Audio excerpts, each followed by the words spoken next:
That's good.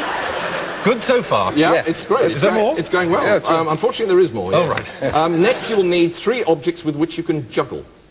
Actually, there aren't 3 objects in the studio I can juggle with. Well, you could use... No, I can't juggle. That's why there aren't. Oh, right. Well, I'll have a You crack can at juggle. All right, I'll take If we have some tennis balls or... Well, there's you got fruit. Apples, oranges, what's easier? Right. Yes. Oranges? Well, I think Probably orange is easier. probably easier than... Yeah. Oranges are the only fruit. I said I'd never work with Paul Daniels again. Right, now, sorry, here we go. Come with this. Now, I've got to begin juggling, and then ask the lady-stroke-gentleman to say stop. You have to say stop, Terry, anytime you want. Say stop. Stop! Very good. Very good. Excellent. The object... Take your time, Terry, why don't you? The object that is then left in your hand must be placed in the lady-stroke-gentleman's free hand. Right. Right? Close your hand. Right, hold those hands up. Close it I've on got there. small surgeon's hands. Here we go. This is the difficult part. While reciting the relevant magic words, cause the torn pieces of the card to leave the container under the handkerchief, travel up the lady-stroke-gentleman's arm, across the lady-stroke-gentleman's body, and down the lady-stroke-gentleman's other arm, and into the chosen juggling object. Is there a... Is there a diagram? Is there a diagram? I don't know. No diagram. No. I think we recite the relevant magic words. Okay, all right, we'll give that a go. The relevant magic words. Now, what happens here? Oh, remove the handkerchief. Right, here we go. Open the container. Open the container. And the cards will be seen to have disappeared. Oh, there's one bit left. Oh, there's one bit left. If you hold that, Terry. Yes. What's the next bit there? Oh, it's now cut open the juggling object was in half. Have you got a penknife? Yeah. This is quite amazing. It is, isn't it? Here's the juggling object. I'm looking forward to this. Aren't you? Anything can happen here. What an unpredictable and exciting show. Oh, the tension is... Oh, there's something in there. Hello. What? What's in there? It can't... What is it? ladies and gentlemen, I myself am personally amazed. Was that your card, Terry? And is that is the bit, isn't it? Because it fits. Oh.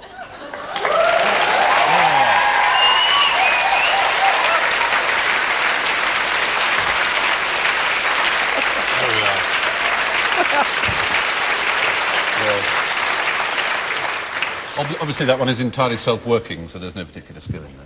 Oh, I wouldn't say that. Don't. If you shell out the £2.95, this is what you'll get. That's absolutely brilliant.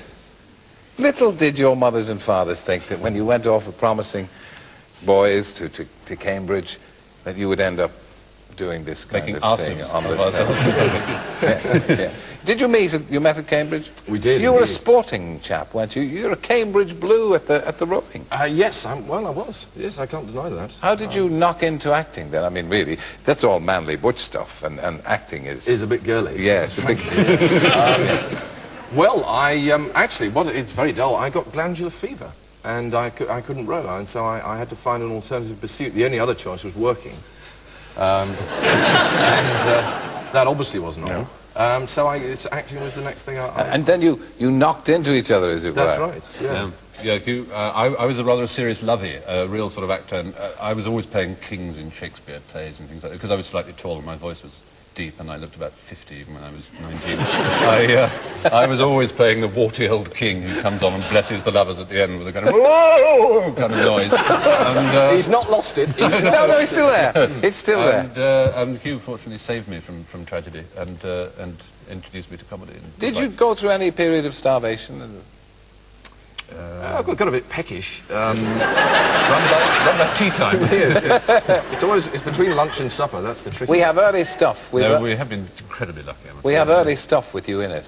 Have you? Because you went to the Edinburgh Festival and won the Perrier Award. We did. We did. You still got the bottle? Or what? We haven't got the bottle to watch early stuff of ours. Oh yes, you have. Threatening us with. It's here. It's coming up. Well, tonight it's the turn of the voice, and we'll be doing some vocal work. Well, here's our space. Where's our actor? Well, We're very lucky to have with us in the studio this evening Hugh. Hello, Hugh. Hi. Hi. What have you prepared for us this evening, Hugh? I have a speech from Troilus 3.3. It's the Ulysses speech. The Ulysses speech, TNC 3.3. That's on page 66 in your Cambridge editions if you'd like to follow at home.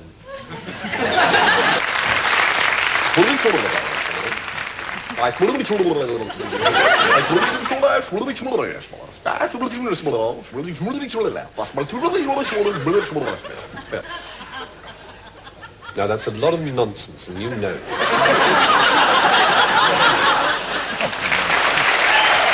Callow youths. Oh, It was callow youths, that's all you dear. were. I'm so fat-mouthed, I can't believe I'm grotesque. You are, What a actually, dirigible yeah, you are. balloon. I'm embarrassing. No one's told me how fat I am. I'm Yeah. sorry. I'm sure. But yet you have no shame. You were on Question Time. Oh, yes. Did you watch that? What made you do that? For goodness. Oh, I don't know. I'm absurd. I'll say yes to anything. Any old chat show that comes along. Any, sorry. No, that's terrible.